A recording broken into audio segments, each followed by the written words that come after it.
Halo Bapak Ibu, saudara-saudari sekalian, lovers and haters, salam cerdas Indonesiaku. Jumpa lagi kita pada kesempatan kali ini. Bagi Anda yang belum subscribe channel saya, silakan subscribe channel saya. Tekan loncengnya agar Anda dapat notifikasi setiap kali saya mengupload video-video saya. Oke, seperti Anda lihat, kembali saya memakai baju merah.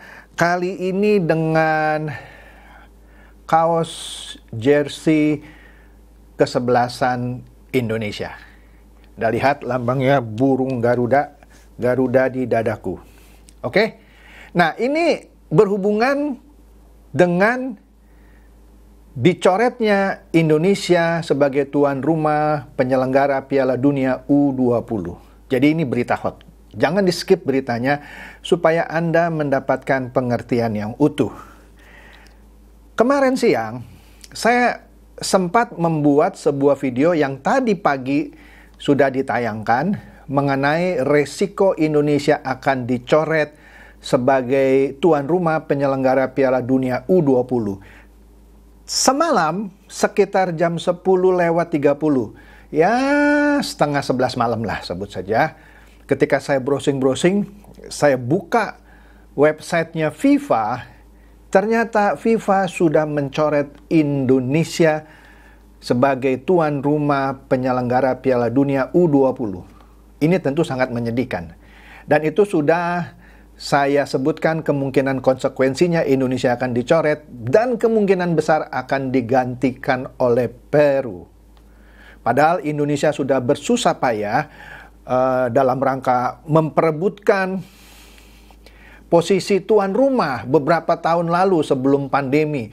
Ya, harusnya kita bangga ditunjuk sebagai tuan rumah. Tetapi karena pendapat-pendapat politik dari beberapa pihak, ini yang menyebabkan FIFA gerah gitu ya. Karena pada prinsipnya olahraga itu tidak boleh mencampur adukan urusan ini dengan pandangan politik. Oke, nah, karena berita ini baru muncul semalam jam 10.30 dan baru saya buat videonya pagi ini, maka baru saya tayangkan sekarang ini, dan ini adalah video kedua saya. Oke? Nah, ini websitenya FIFA ketika saya akses ya sekitar 10.30 malam kemarin. FIFA removes Indonesia as host of FIFA U20 World Cup 2023 ya.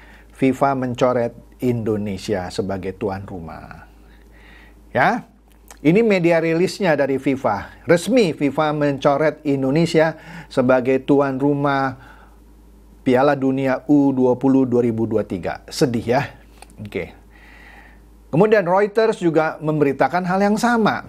Ya, yaitu kemarin jam 9. Bukan jam 9, jam 10.33. Ya, seperti yang saya bilang. Ini kan saya baca semalam 2 menit setelah ini ya. Ditayangkan. Sama, Indonesia dicoret ya. Nah, dikatakan di sini bahwa keputusan untuk mencoret Indonesia sebagai tuan rumah dari penyelenggaraan Piala Dunia U20 ya, diputuskan setelah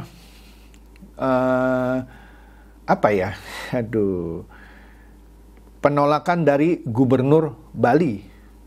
Ya, memang di sini nggak disebut Gubernur Jawa Tengah Ganjar Pranowo, tapi yang paling ini adalah Gubernur Bali, karena kan drawing dari Piala Dunia itu penentuan posisi dan segala macam itu dijadwalkan di Bali, tapi ditolak oleh Gubernur Bali ya. Oleh karena itu ya Indonesia dicoret lah kira-kira ya.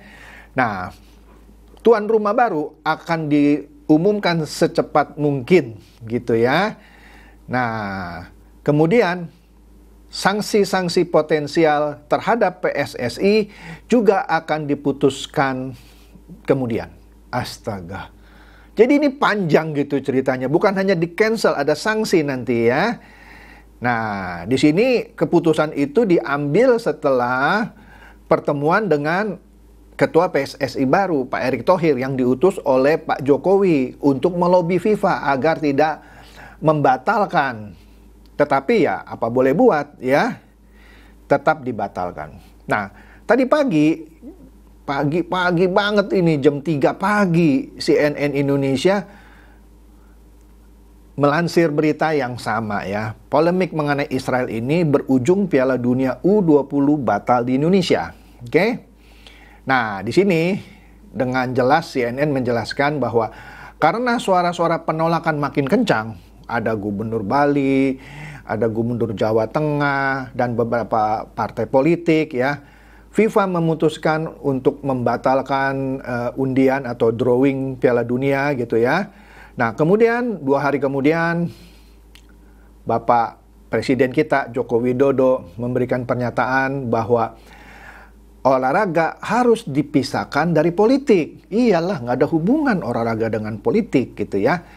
Kemudian Presiden mengurus Pak Erick Thohir menemui FIFA di Doha ya.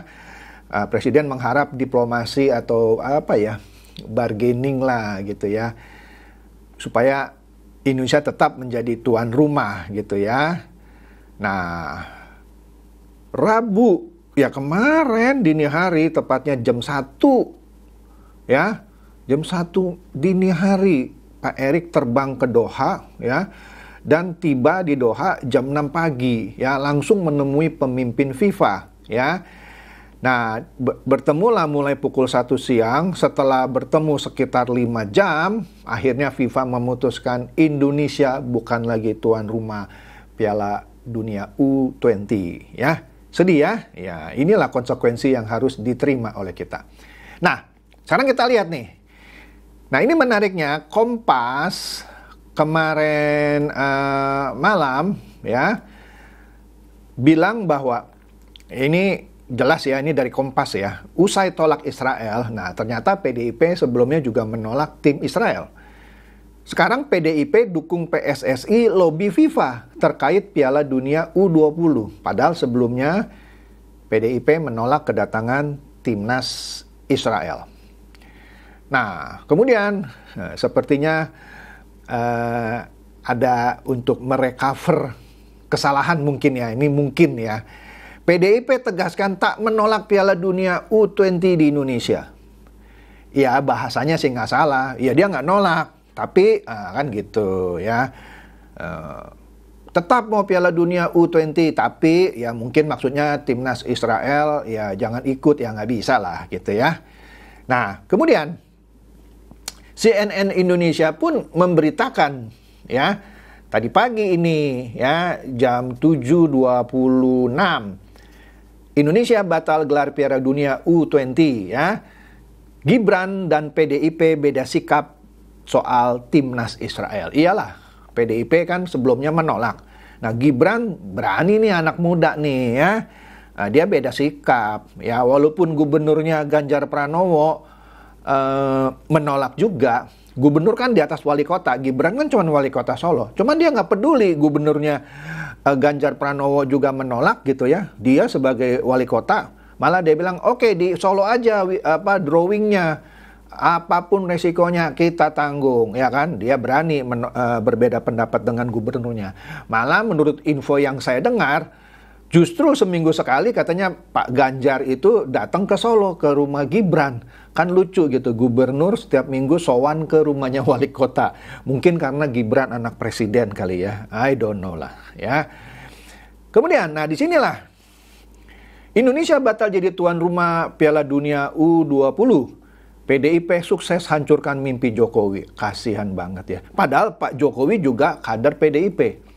Tapi di sini sekaligus membuktikan Pak Jokowi mau bilang begini, saya bukan lagi petugas partai. Saya petugas negara, saya Presiden Republik Indonesia yang berdiri di semua lapisan masyarakat. Jadi dengan kata lain di sini Pak Jokowi mau memberitahu, jangan sembarangan ya bilang saya petugas partai lagi. Ya, saya beda, saya bukan petugas partai. Kalau saya petugas partai, ya saya dukung gitu ya untuk menolak tim Israel. Tapi Pak Jokowi seakan-akan mau bilang saya bukan petugas partai gitu ya. Ini menurut saya loh, kan boleh dong saya berpendapat. Nah, ini yang tambah memalukan. Media-media asing ya seperti Al Jazeera juga memberitakan bahwa Indonesia dihapus statusnya dari yang sebelumnya menjadi tuan rumah Piala Dunia U20 ya, dihapus karena Bali menolak, dalam hal ini Gubernur Bali lah ya, menolak kedatangan tim Israel ya. Astaga, capek deh. Kemudian ESPN ya juga memberitakan hal yang sama. Ini tentu saja memalukan lah ya, Indonesia dicoret. Aduh, padahal sudah berjuang kita ya mati-matian gitu ya untuk mendapatkan status atau apa ya, kebanggaan menjadi tuan rumah, tapi hilang begitu saja ya karena pernyataan-pernyataan politik. Nah, ini ada satu cuitan ya, yang cuit Nakulah namanya. Ya Allah katanya ya, ngenes baca statement striker Timnas U20 Hoki Caraka. Nah, Hoki Caraka ini pakai jersey yang seperti saya pakai sekarang ini ya. Hoki Caraka bilang apa itu? Berjuang untuk kemerdekaan negara lain. Maksudnya yang menyatakan keberatan-keberatan itu seakan-akan kan mau berjuang untuk kemerdekaan negara lain gitu ya. Dalam hal ini Palestina gitu ya. Mereka mendukung Palestina merdeka. Iyalah, Indonesia juga mendukung Palestina merdeka. Tapi di forum yang beda dong, bukan melalui forum olahraga gitu ya. Nah, di sini Hoki Caraka bilang berjuang lalu untuk kemerdekaan negara lain, tapi kalian semua menghancurkan mimpi anak-anak bangsa ini. Lah iyalah, mimpi anak-anak bangsa ini ya itu ya, untuk main di negaranya sendiri sebagai tuan rumah, tapi hancur impiannya, kan kira-kira gitu ya. Astaga. Nah, ini ngenes banget ini. Ini saya bisa merasakan kesedihan seorang Erick Thohir ya, yang diutus oleh Presiden Jokowi untuk negosiasi dengan FIFA agar Indonesia tidak dicoret. Ya, kita baca di sini ya. Saya sudah berjuang maksimal setelah menyampaikan surat dari Presiden Jokowi dan berbicara panjang dengan Presiden FIFA, Gianni Infantino. Kita harus menerima keputusan FIFA yang membatalkan penyelenggaraan event yang kita sama-sama nantikan itu. Sedih ya, sedih. Kita harus tegar. Saya minta semua pecinta sepak bola tetap berkepala tegak atas keputusan berat FIFA ini. Sebab saya berpendirian. Karena itu, ini saatnya kita harus membuktikan kepada FIFA untuk bekerja lebih keras untuk melakukan transformasi sepak bola menuju sepak bola bersih dan berprestasi. Ya, astaga. Nah, mereka yang sebelumnya menolak itu sekarang ya kalau saya baca di beberapa diskusi membela diri gitu ya. Dia bilang FIFA ini tidak adil, berlaku diskriminatif. Sebelumnya kan FIFA mencoret Rusia, pernah lah Rusia dicoret ya karena Rusia menginvasi Ukraina. Nah, kenapa Israel tidak dicoret? Iya, salah coy, sorry ya. Rusia itu adalah ketika faktanya dia menyerang Ukraina itu kejadian baru-baru ini ya, yang mungkin dianggap oleh kebanyakan dunia ini adalah suatu tindakan yang tidak sepantasnya, sehingga FIFA pun menjatuhkan sanksi tidak mengizinkan Rusia ikut event Piala Dunia. Tetapi soal Israel dan Palestina itu adalah sudah berlalu sekian lama, walaupun ada versi sebenarnya Israel tidak menjajah Palestina, tapi panjang lah, saya malas bahas itu gitu ya.